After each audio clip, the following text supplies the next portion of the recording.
4 വർഷക്കാലം CPM-നും അതിനുശേഷമുള്ള 1 വർഷക്കാലം CPI-ക്കുമെന്ന മുൻ ധാരണയുണ്ടായിരുന്നു. നഗരസഭാ സെക്രട്ടറിയുടെ അഭാവത്തിൽ അസിസ്റ്റന്റ് എഞ്ചിനീയർ ഷാജിയുടെ മുമ്പാകെയാണ് രാജി സമർപ്പിച്ചത്. കൂടുതൽ കരുത്തോടുകൂടി ഈ നഗരസഭയെ മുമ്പോട്ട് കൊണ്ടുപോകാൻ നമുക്ക് എല്ലാവർക്കും ഒത്തുചേർന്ന് പ്രവർത്തിക്കാം.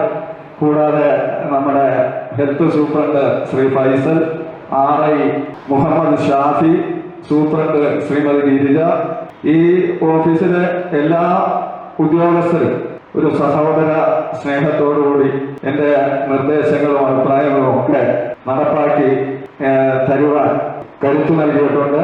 അത്തരത്തിൽ ഇവിടുത്തെ ശുചീകരണ തൊഴിലാളികൾ, കുടുംബശ്രീ പ്രവർത്തകർ, ആശാ വർക്കർമാർ, അംഗനവാടി ടീച്ചർമാർ, തൊഴിലുറപ്പ് തൊഴിലാളികൾ തുടങ്ങി സമൂഹത്തിന്റെ നാനാ മേഖലയിലുള്ള ഗവൺമെന്റ് ആശുപത്രിയിലെ സൂപ്രണ്ട്, ഹോമിയോ ആശുപത്രി, മറ്റ് വിട്ടുകിട്ടിയ സ്ഥാപന മേധാവികൾ, സ്കൂളുകളിലെ പ്രഥമ അധ്യാപകർ തുടങ്ങിയ എല്ലാവരും ഈ എൻ്റെ പ്രവർത്തനങ്ങളിൽ കരുത്തു പകർന്നുകൊണ്ട് എന്നോടൊപ്പം ഉണ്ടായിരുന്നു.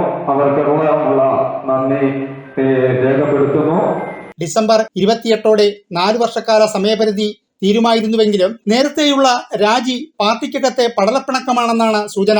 കോട്ടയിൽ രാജുവിനെതിരെ താൽക്കാലിക ജീവനക്കാരിയുടെ പരാതിയുടെ അടിസ്ഥാനത്തിൽ CPM-ന്റെ വിവിധ കമ്മിറ്റികളിൽ വിമർശനമുയർന്നിരുന്നു. News bureau, Karunagappally.